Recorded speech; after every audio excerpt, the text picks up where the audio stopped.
It's a month since the Allies issued their ultimatum. Their message: leave the occupied territory immediately or face attack from the combined forces of 12 nations.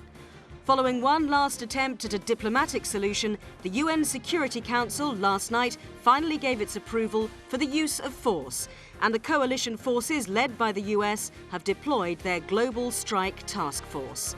Operation Clean Sweep is underway. That report is fictitious, though it has a strong ring of reality. Once a decision to go to war has been made, the focus shifts from the debating chamber to the battlefield. And success on that battlefield has always depended on the ability to communicate military information efficiently and effectively. In modern warfare, the need to exchange information rapidly has become even more essential. What distinguishes modern warfare is the volume of information that has to be handled and the speed with which it has to be collected, analysed and distributed. What's needed is a way of linking all the individual platforms during an operation in such a way that at any time all the units have full information about what's happening in the battle space. Let me take you back to Operation Clean Sweep and one particular mission to show you what I mean. This is a fairly hostile desert environment with mountains here and a river running through to the sea. The coalition forces have already established a foothold along the entire length of the coast, and they've positioned their HQ here. It's protected from air attack by surface-to-air missiles such as Patriot. They've set up a control centre for an operation that is expected to take place further inland. Now, on the other side of the mountain, somewhere in this area, Special Forces are operating to pinpoint enemy positions and potential targets. Out at sea, there's a battle group including an aircraft carrier and a number of ships armed with Tomahawk missiles. Other assets, including fighters, fighter bombers and ECM or SEAD aircraft, are also available. And up here at about 30,000 feet is an AWACS surveillance aircraft. Currently airborne, there are also 2 UAVs providing surveillance and 3 flights of fighters to protect the battle group and HQ. So here we are. All the coalition players are in place, waiting for the next act to begin, the strike. For that, they'll all need to know the exact location of the enemy, the precise target, and what has to be done to eliminate the threat. But they also need to know a great deal more about one another in order to have a full picture of the battle space. For example, the tactical commanders need to know what units they have, where they are in relation to one another, and on what task they're currently employed. They also need to know the status of each unit. For instance, do the fighter bombers have enough fuel? How much weaponry can they deploy? And what sensors are functioning? No sensors, no data. It's vital that enemy units can be identified rapidly in this fast-moving situation and neutralised. Similarly, weapons platforms need as much information as close to real time as possible. And most importantly, this includes knowledge of friendly units' positions and actions. It's when these players have an incomplete picture of the battle space that accidents can and do happen. They may also become open to enemy attack. If we look at the units in this simple scenario and the potential data flows between them, it's pretty clear just how much information is being transmitted, received and evaluated by each of the players. Multiply the assets 100 times and the need to update data every few seconds, and you can see why this could only be possible with digital technology. What's needed is a high-capacity, reliable and secure data communication system that allows all relevant information to be shared by all the units in an operation. They need MIDS, JTIDs, Link16.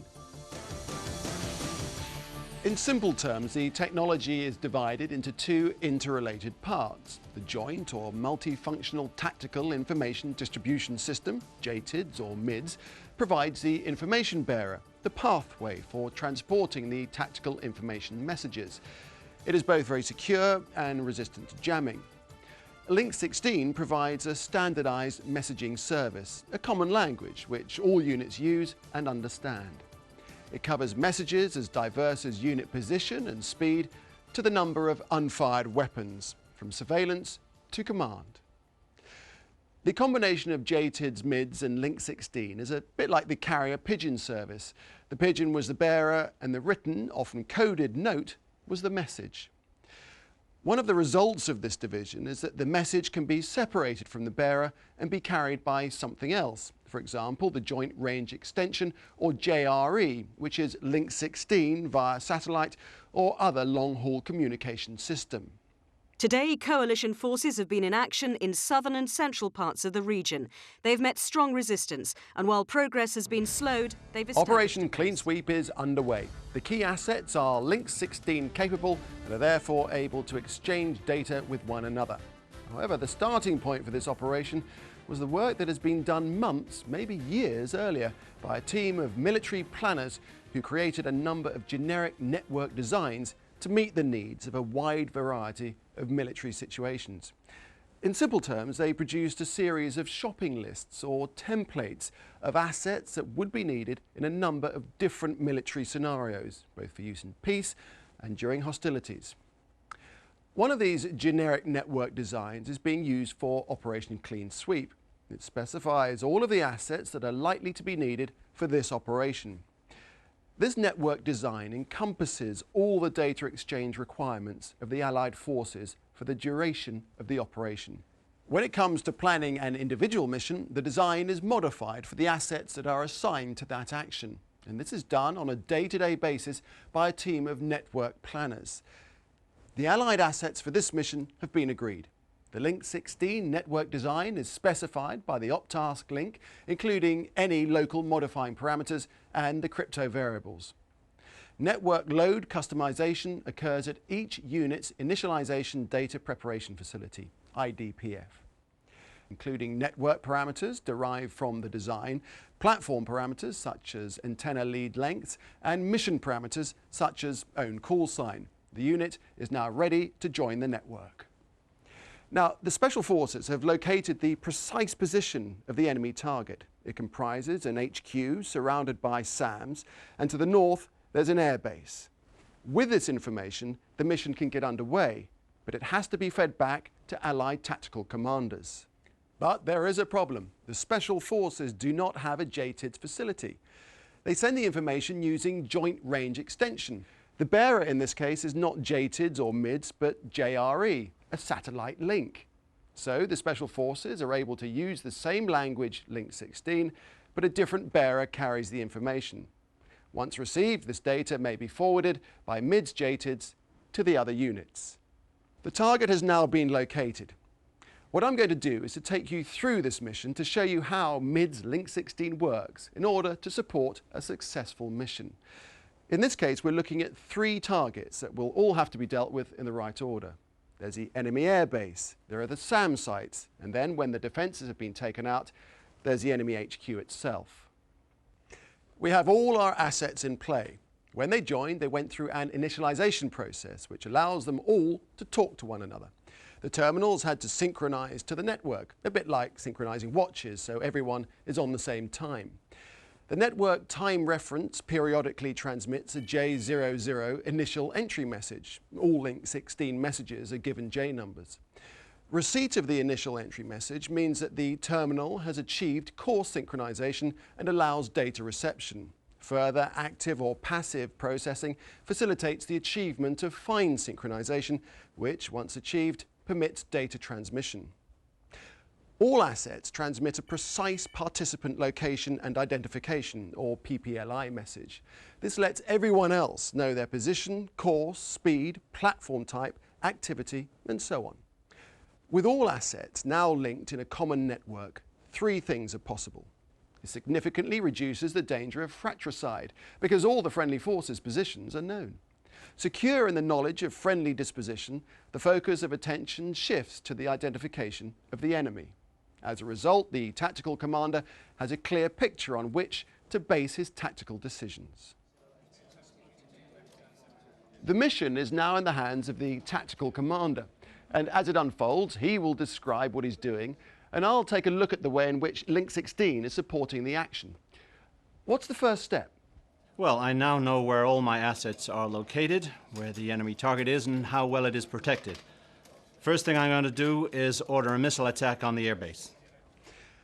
The command to fire is given and the human Wilco response received via Link16. The subsequent engagement and missile launch status is automatically provided to all players. Subsequent battle damage assessments may be reported by the SF or overflight aircraft. What's next? Well, the missile attack has been successful. I was going to order in a SEAD aircraft to jam the radar that supports the SAM sites near the enemy HQ. But we have identified a more immediate threat in the air. We need to deal with that first. The tactical commander orders AWACS to eliminate opposition aircraft threat, which AWACS acknowledges. AWACS provides mission assignment to the fighters, who, having accepted the mission, now automatically report that they are engaging. As the fighters close the target, which is being provided by the AWACS surveillance function, they gain sensor contact. The conduct of the engagement is monitored by the AWACS as the fighters transmit their engagement status. The AWACS, in turn, automatically provides this information to all other players, such as the tactical commander. The target has been eliminated. No more airborne threats. What next? Well, before we can send in our fighter bombers, we need to take out the SAMs that protect the enemy HQ. So I'm going to send in SEAD aircraft. Again, the process is automatically facilitated by Link16 messaging. The SEAD aircraft identifies the SAM radar with its sensor and then jams the radar.